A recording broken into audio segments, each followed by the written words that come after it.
Oh. Okay, so thank you. Welcome to the latest in our Member Month Festival series. We've been running events for the last couple of weeks, highlighting all the benefits of being an IABC member, because actually there's so much that often people don't know everything that's involved. I'm Simon Munger. I'm President-elect for the UK and Ireland chapter. And I'm joined today by Danielle Bond. Very excited to say, all the way from Melbourne, hopefully sunny Melbourne. Is that sunny? Yeah, okay, fair enough. You're heading into summer and we're heading into winter, and I'm very envious, but there you go. And Danielle is the chair of the International Executive Board for the International Association of Business Communicators, the IABC. And Danielle's joining us today to talk a little bit about the Stronger Together strategic plan that we have that was released not so long ago. And it's something that a lot of members have possibly seen, but not delved into in particular detail. So yeah, Danielle's going to walk us through some of the key points. We'll have opportunity for questions. If you've got a question as we go through, by all means, just speak up. We're very happy to keep it very fluid, or you can save your questions for the end, whichever you prefer. But yeah, on that note, Danielle, I'll hand over to you to kick us off. Thank you very much, Simon, and hi, everybody. Simon, I'm getting just a message that says host has disabled participant screen sharing. So I wonder whether if you could just re-enable that. I think Laura is looking at it at the moment. And there you go, that worked. Great. Thank you. Super. I hope everyone can see my screen. We can. So, look, great to be here, and thank you for the opportunity. And I'm happy to take questions. Obviously, we've got a small group here today, but I know people will be seeing this perhaps later as we share information with our members and prospective members.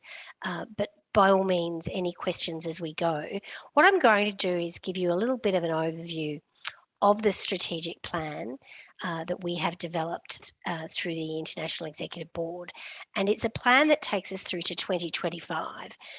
What I'd note at the get-go is we took a longer term view to give us a strong framework to work within, but we're very aware, acutely aware, I think, as we all are aware in our professional lives, that things can change very rapidly in our world. And so part of the success of having a strategic plan is the ability to be agile and adjust as we need to. But broadly speaking, we've designed a plan that we feel is going to help us develop the organisation for the benefit of our members and other stakeholders. So with no further ado, let me just call out the thinking behind it really is that it's our response to the changes that are impacting the broader world and our profession because of those changes, and a strong belief that it is in our hands to grasp this future opportunity, and a philosophy that we are indeed stronger together. Now that's an interesting term, and I've had lots of people tell me that it was that maybe together stronger might be a term that a well-known football team in the United Kingdom uses. I believe Wales might use that tagline, the Welsh football team. Please correct me if I'm wrong. It's also been used as a term by various political candidates in the United States in years gone by. But for us, it's a philosophy which applies not just to the association, but to how we see the business communication profession working inside organisations, and that it's a team sport doing strategic business communication well. And the research that we undertook with our members and more widely just shows that our impact is magnified when we work in tandem with other functions in organisations to help drive performance. So it plays to both. It is indeed one of the pillars as well, which I'll get to in a moment. A small committee was established of the IEB to oversee the development of this work, and in fact, Katie McCauley, one of our members in the United Kingdom and a member of our board, was on that strategic task force that undertook this work. And I think, like all the organisations we may well find ourselves working with, we thought it's important to start with just reminding ourselves of why we exist as an organisation. And we did a lot of testing of some of this thinking through our volunteer leader cohort in particular. But we reframed our why, as you can see there. Why do we exist as an association? It's because we all share a passion for the power of communication to deepen understanding, inspire action, and transform our worlds. And so we have a higher purpose, and that's what motivates. I know many of us in our professional careers, but also as we come together in this, professional association, we are here to help advocate for that, to not just people doing the business of business communication, but to the organisations that we work with and for, to ensure that we can help our communities. Our what? We have reshaped a little bit from the last strategic plan, and we've said here professional communications at the heart of every organisation. And those of you who might have been around for a few years may recall that the language used previously was professional communicator at the heart of every organisation. And so this is a slight but quite meaningful shift, because we recognise that communication takes place across many functions, not just the communication function. And so we want strategic business communication to influence how entire organisations and the systems of communication inside organisations. And so that's our what. And our how has not changed. And I think these are fundamental ways that the association, over its now 51 years of existence, have sought to live up to our purpose by advancing the profession, by creating connection. And haven't we needed those connections this last 18 months? And the international of IABC has never been more apparent, I think, and something that many of us have experienced and benefited from. And also we wanted to develop strategic communicators, and we of course have professional development and other ways of helping us do that, not the least of which is through the work of our chapters such as UK and Ireland. We can come back to that and have a discussion a little bit later if you'd like. When we were thinking about this strategy, and apologies for that being rather small on your screen, but the good news is you can go to the IABC website and get a complete copy of the strategic plan, which is available to everyone. But I can talk to the high level here, which is like the organisations that we work with or work for, we exist to create value for the people that we serve.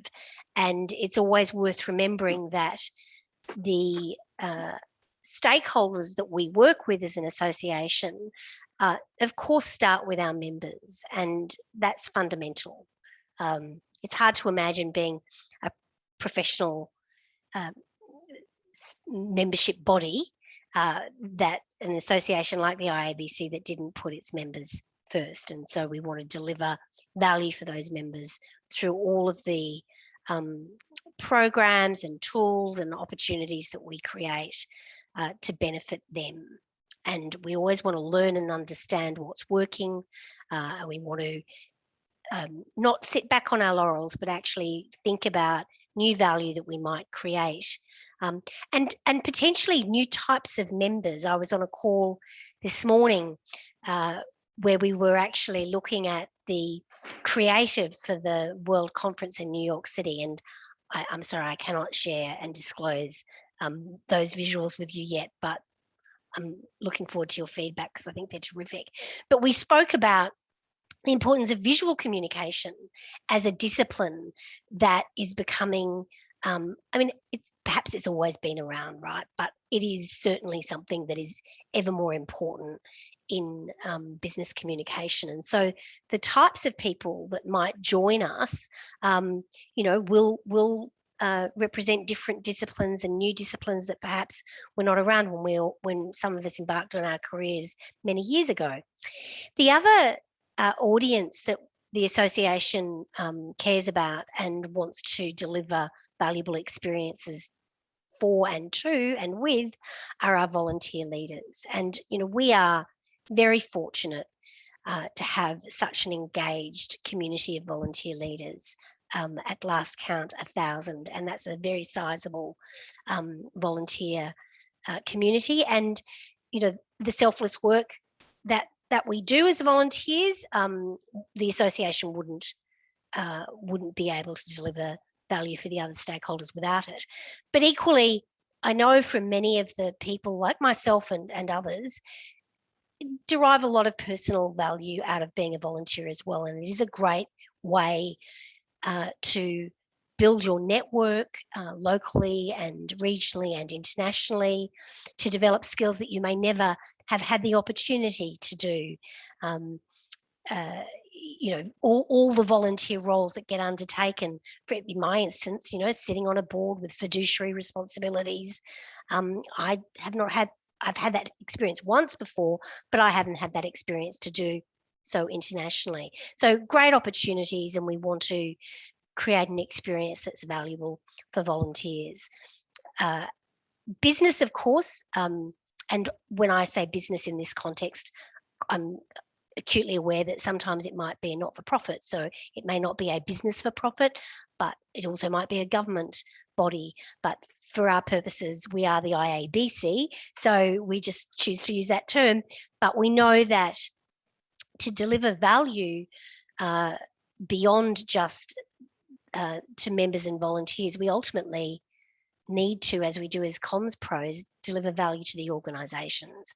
And one of the ways we would like to think about the future of the association is how we can deliver value to stakeholders in business and organisations outside of the communications function that demonstrate the value of the communications function.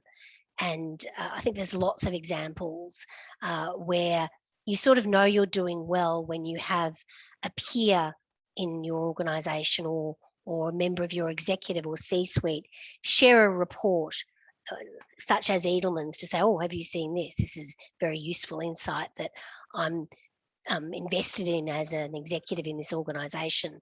And wouldn't that be great if more of IABC's thought leadership took on that role, as it has from time to time, but I think the opportunity is there. We have seriously talented people in our association internationally with some very useful insights that aren't just beneficial to comms pros, but are beneficial for the organisations and the communities that we serve.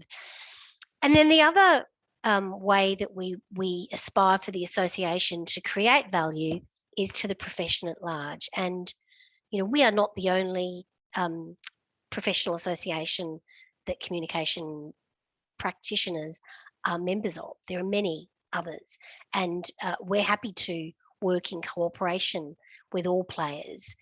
We are the only international one that specialises in this space, but we are members of the Global Alliance, and we look from time to time to partner with others, and we want to lift the standing of the profession, whether people are members of our association or not. So who we are and how we create value. I mentioned 6 pillars, and we, and you're seeing there the 6 on the screen. We took a leaf out of McKinsey's book when we designed this strategy, which I'm sure many people often take leaves out of McKinsey's books. They're very, very helpful and useful in how they help us all think about strategy. But they had done a document, and it was, I think from memory now, it's a few months ago now, many months ago now, but they'd done a piece of work on what were the characteristics of future-ready organisations, and from a strategic perspective. And we spoke about purpose, and that was obviously one characteristic. But they also spoke about strategies that really address how you're going to operate, and strategies that address how you're going to grow. So we've conceived of the 6 pillars through that lens. Let me just take you through those 6 very quickly.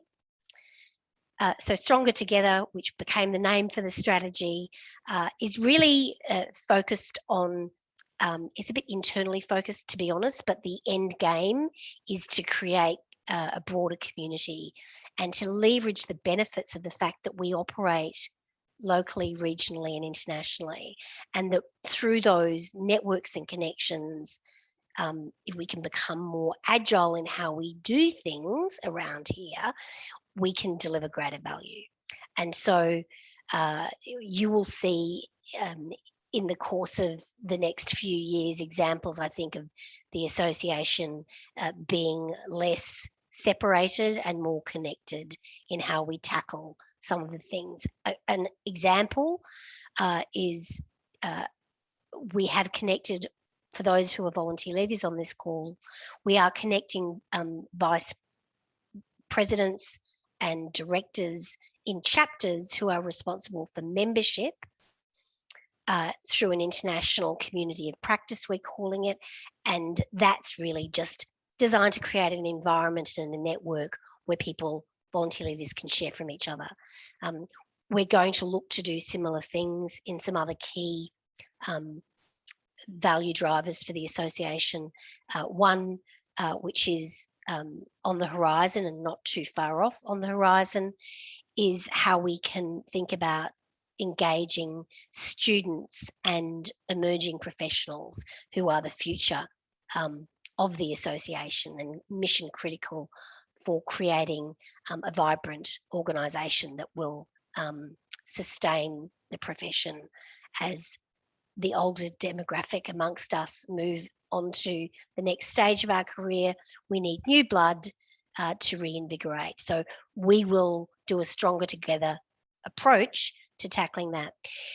Look, the next 2 are like twins in a way, and again, not lost on any of us who are advising organisations on how digital is transforming the way they need to work, and that being able to understand your stakeholders through smart data will help us tailor better offerings and support. To be honest, we've got a way to go there. I think IABC has got many great platforms. This is one where we're probably suboptimal because we've been quite disaggregated in how we've approached it, and we want to, from an operational perspective, think more holistically about what that looks like, so that the experience for our members, our volunteer leaders, the businesses that we seek to engage with, and the broader profession is more integrated and seamless. That's how we will operate. How we will grow, we spoke about value early on, and that really is making sure that we understand what is valued and that we design and develop products and services that meet the professional needs of our community today and into the future. And I've got a couple of examples a little later that I'll share with you of some exciting things that we're bringing to market now. Championing our profession has been a long-standing priority for the association, and we would like to see more done there in the form of advocacy across our industry. And we're very strong in, I think, the area that I've called out there in the notes around talking about what is the global standard of strategic business communications, so that the organisations that we work for and with actually achieve their goals. And we're very strong at advocating for that and giving people the tools, having an international Gold Quill Awards program that measures through a really sound process that's aligned to the global standard, having the GCCC accreditation program for CMPs and SCMPs really is one of our ways of championing the profession. And there are many examples I know we will all have. I had an instance the other day inside my own organisation where we have a client-facing team that do a lot of work in strategic communications and community engagement. I work for an engineering company. This is a client-facing team. They're more often than not members of IAP2, so they do a lot of that community engagement. I was asked to give them some feedback because our client had said, well, how do we know this communication strategy that they'd advise on is well best practice? And they said to me, can you share with me the IABC material on that? Because we know that will be a good proof point and reference. So there you have the reputation of the association seen well beyond just our membership. And then, of course, advancing my career, and we all, I think, in a pretty generous and selfless way, want to see people who love what we do succeed and thrive. And how can we help people do that? And I think particularly important as we bring in more students and emerging professionals into the association to help them find their way and make the most of the opportunities before then. How can we as an association support that? So they're the 6 pillars. As I say, takes us through to 2025. The board has an operational plan. I'm giving you a little bit of a at a glance view of the year, a lot of detail there. But some of the things that you can expect to see coming out, more of a guide for us organisationally, but I think some useful indication that there's a plan in place and that we're actively implementing. A couple of things I'd like to bring to your attention, if you haven't seen them already. The team that developed the career roadmap, our 4 stages of careers from foundation through to trusted business advisor, have developed a tool, the IABC career assessment tool. And if you haven't seen it yet, can I encourage you to go to our website, to the top line navigation careers, and it's there. It is terrific. It's freely available to the world at large. You can go in, you can complete a well designed survey that tests your knowledge against different aspects of the core elements of what a comms professional today would need to master at different stages of their career. And it'll tell you where you're at based on your self-assessment, and it will give you some pointers as to where you might go to hone your skills. Now, this is beta 1.0, so we look to improve this tool over time.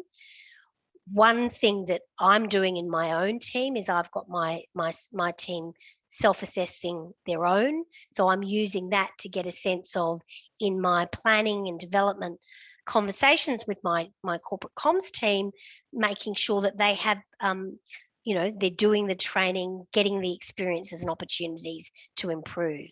And I heard from a colleague in the US the other day who said they're using this with our career roadmap to work with their client on designing their comms function and making sure they have the right mix. So please share it online and with as many of your network as possible, because it's really valuable to them. The other thing I wanted to share with you is we have just published our book, the IABC Guide for Practical Business Communications, a global standard primer, which is available on Amazon to purchase. And you can also go to Catalyst, our online magazine thought leadership platform, and download for free the first chapter to get a sense of what's in it. 25 chapters, 25 of our leading comms professionals who've been working on this for several years, and I'm enormously proud of the work that they've done. It's led quite a few of our fellows have contributed to this, and it's very reasonably priced. So again, something that I'd encourage you to share, and one of the ways that we are supporting the business of business communication. 2 other things I wanted to call out. We have a foundation, as you know, and a couple of things of note. The applications for the Gift of Excellence grant are now open, and that is one of the ways that we can support people who perhaps have some financial constraints but really want and deserve an opportunity to get a GCCC accreditation.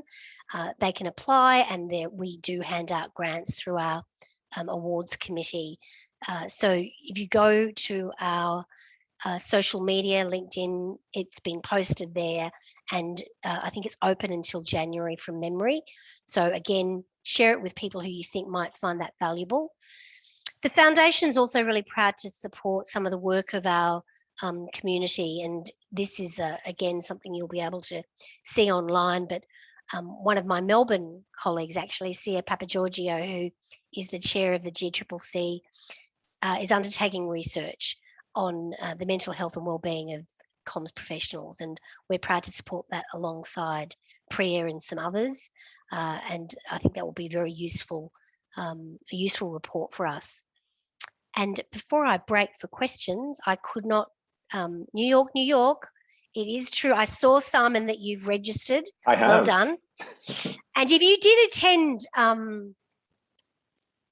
either or both of the virtual conferences in the last 2 years, you should have received a communication from headquarters, a very, very special loyalty rates, really good value to register to come to New York. It's got me humming a tune. I am very confident that we will indeed come together for the first time in 3 years. It will be quite an emotional moment for us all, I'm sure, and I hope to see you there. I have a longer way to travel than you do, so really, very true. See you in New York. I'll stop sharing and we can have a conversation. I hope I did keep to my time. I think I did. That was perfect. Thank you very much. And really interesting just to get a little bit more insight and to hear direct from you. So just as you mentioned it, and it's kind of timely, in terms of the survey that Sia has put out for looking into mental health, I completed that the other day. Really interesting. And actually going through the process of filling that in made me realize something about myself, which I was unexpected, but it's just made me realize something that I want to focus on. So I would really highly recommend that everyone takes a look at that. I have posted it on my LinkedIn, so if you go and find me, you'll find a link to it. But it was genuinely quite useful just for helping you realize stuff about yourself, and it will obviously help us understand the profession more broadly. And Sia will be joining us on Thursday morning at 8:30 a.m. to talk about the GCCC. So that is, and I always have to remind myself, the Global Communication Certification Council, to talk about the certifications, the CMP and the SCMP. And we'll also be joined by Andrew Morrison, and I'll be there as well, because in the UK and Ireland, I think at the moment, we are currently the only 2 certified individuals, which is quite an honour as well. But we'll be talking a bit about our experience of what it was like to actually sit the exam as well, and what kind of prep and everything else that you can look at, because we have a date on the 2nd of December in London for anyone who might be interested to sit the exam. So this Thursday, 8:30 a.m. will be our next event with Sia. So that will be really interesting. Join us if you can. Just a couple of questions from me to start us off, and then we can open out. But there's probably a clue on this from the name, because we talk about Stronger Together. But I was wondering was there a particular driver for coming up with the new strategic plan? We've obviously been through what we are going through, a pandemic. But yeah, were there particular drivers that made us revisit and adjust, or was it just it was time for a review anyway? So, well, I joined the board, the International Executive Board, and by the way, my colleague Anne-Marie Blake, who's also sits on the board with me, I can see is online, and Jane Mitchell, who this is her morning, but I was with her last evening, my morning. We've all had a meeting together. I joined in 2019, and the strategic plan really was on its last year that year. So it was time, Simon, but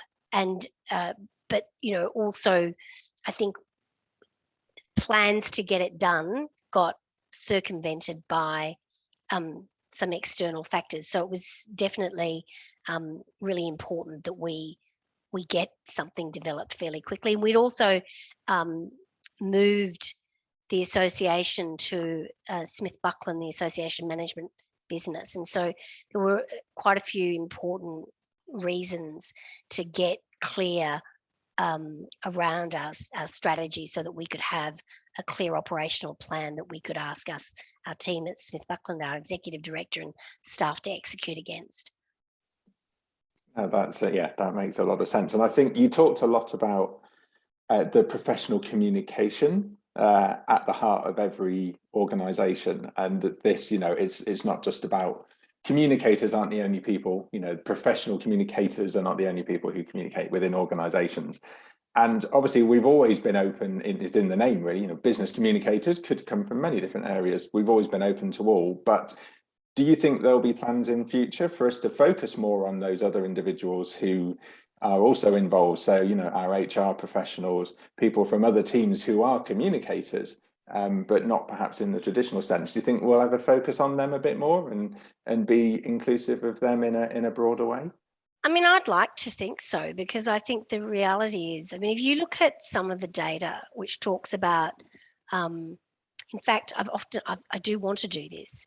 If you looked at the head of corporate affairs and the chief communication officers at a lot of organisations, let's say Fortune 500 in my company, listed in your country, whatever your ASX equivalent is, forgive me, I should know that. But I think you will probably find that quite a few of them do not have a communications undergraduate degree. They may well have a science degree, or comms pros get into those roles through different routes, but so our interest is perhaps they've gone on to do postgraduate study, but our interest is there's someone that perhaps hasn't trained professionally through their university studies, that we want to help them upskill.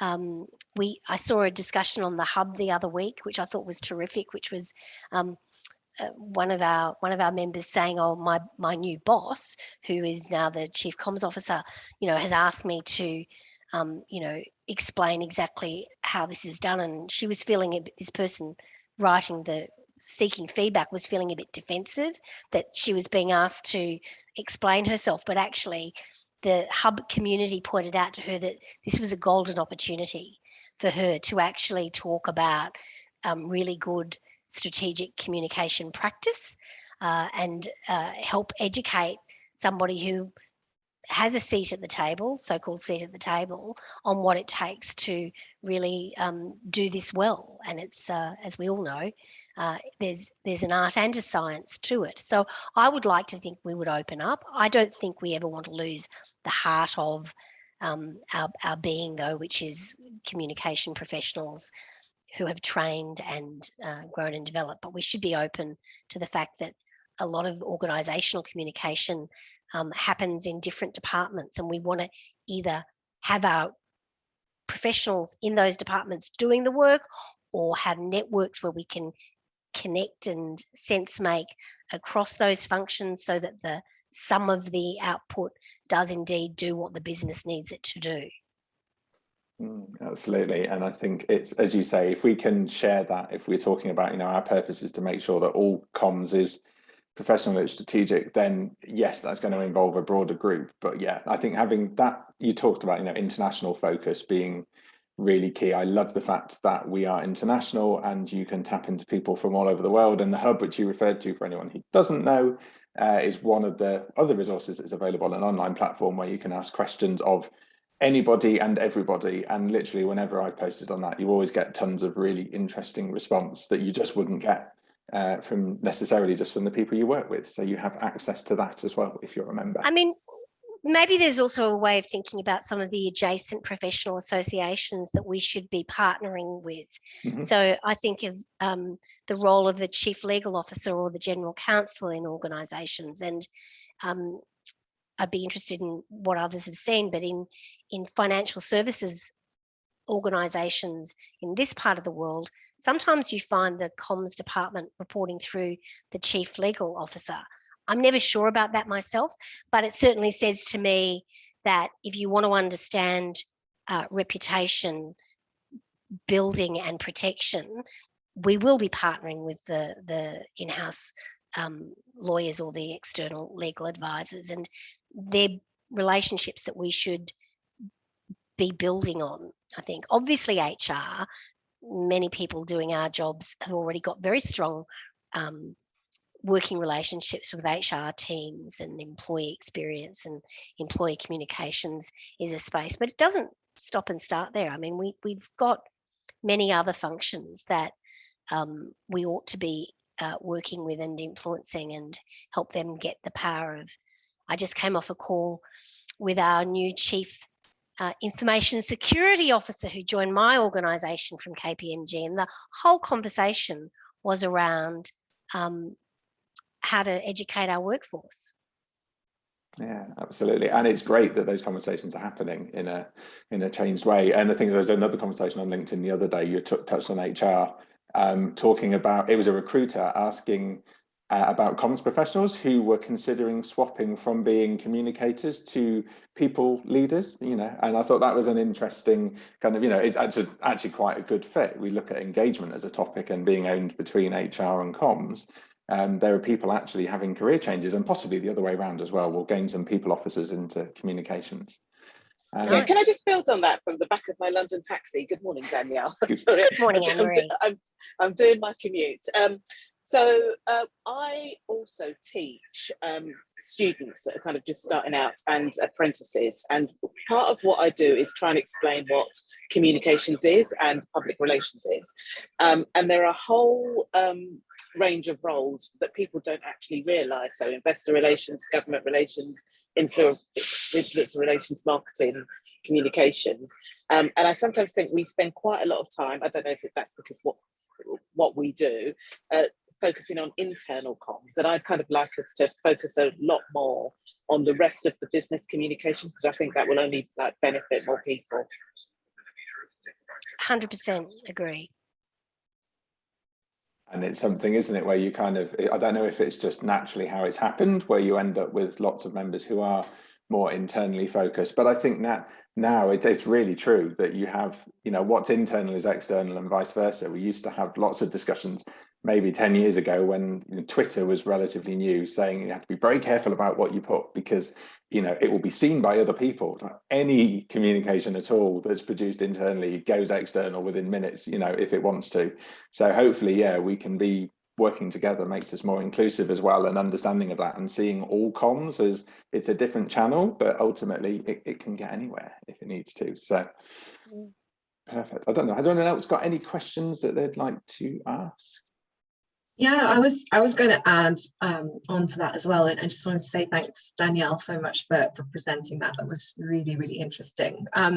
As sort of a chapter leader, sort of thinking about the next year or two, what do you think will be the biggest challenge in terms of delivering against this Stronger Together plan? Because I think it's great, and I think it covers all the big topics that we should be thinking about. But and I'm conscious as well that we've lost a lot of members in the last few years. So what do you think is going to be the challenge in kind of helping us work towards this plan?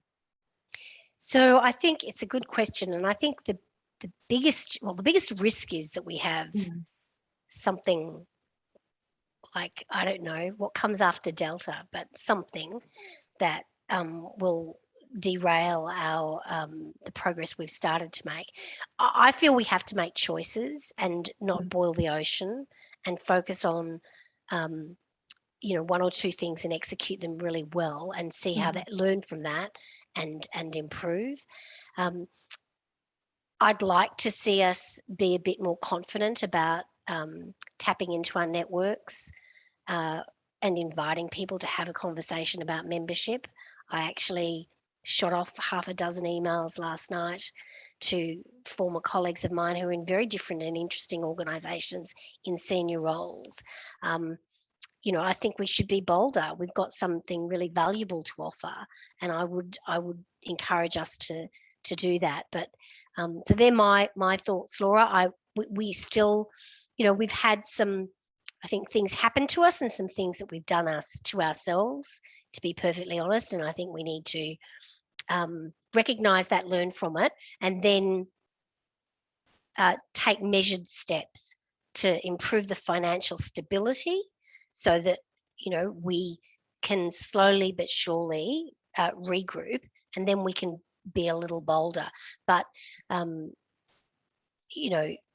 role of chapters and in places where we have opportunity, I think, is to think about what are our relative strengths in that marketplace, what could we offer, how should we best go about executing, and just stay focused.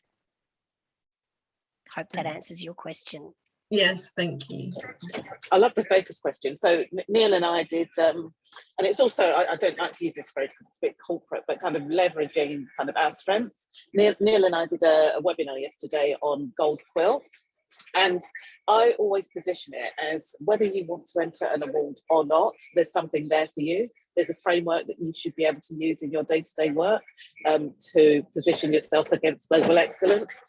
There's work there that can help you understand the difference between objective, what objectives are, what measurable objectives are. So, everything is a learning opportunity as far as I'm concerned with a lot of the things we do. It's just about how we leverage them.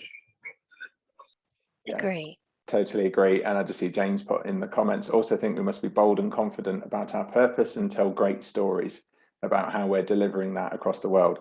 100% agree. I think, I wonder if it's partly a cultural thing and we'll find it's different in different parts of the world, but this being bold and just talking about, I get so much out of this and I want everybody else to as well. So I talk about it constantly with everybody, with friends who aren't even in comms and they're asking what I'm doing. And I just think and actually we're starting to see some new members coming through, which is awesome. I'm really pleased to see that. But yeah, we should shout about it from the rooftops. Why would we not want to share the value? And that storytelling, we are storytellers. It's what we do. So I think definitely we need to be really clear on that. And the strategy really helps us to be able to be clear on what that purpose is. And as a UK and Ireland chapter, we have made sure that our purpose obviously aligns very much with that strategic plan, but that we have the little twist on it for what we're looking to achieve as a chapter. So yeah, more storytelling, being bolder, sharing the benefits, absolutely. Agree. You're never short for amazing stories, right? I always think, one of the things that I am passionate about, that I feel that our profession has to play its part is climate change. If communicators don't help influence, educate, tell stories of resilience and optimism, I fear. So I'd love to, and I know that if we reach out through the 6,000-7,000 members that we've got, there will be people doing the most incredible and inspiring work. So good point, Jane. Let's tell more stories, find those gems and amplify it.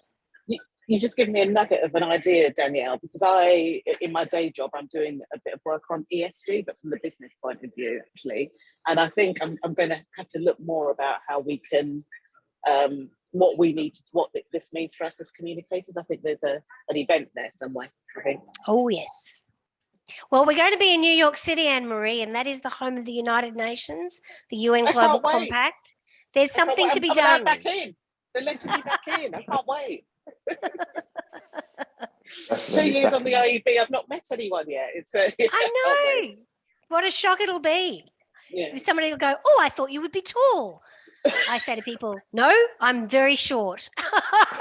Well, I'm 6'2", so it'll be interesting to kind of see. There you go. We'll have a bit of variety.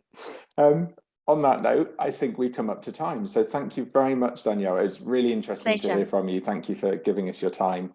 Just to remind anybody listening in over the next month, if you renew or join by the 12th of November, you save 20% on international dues.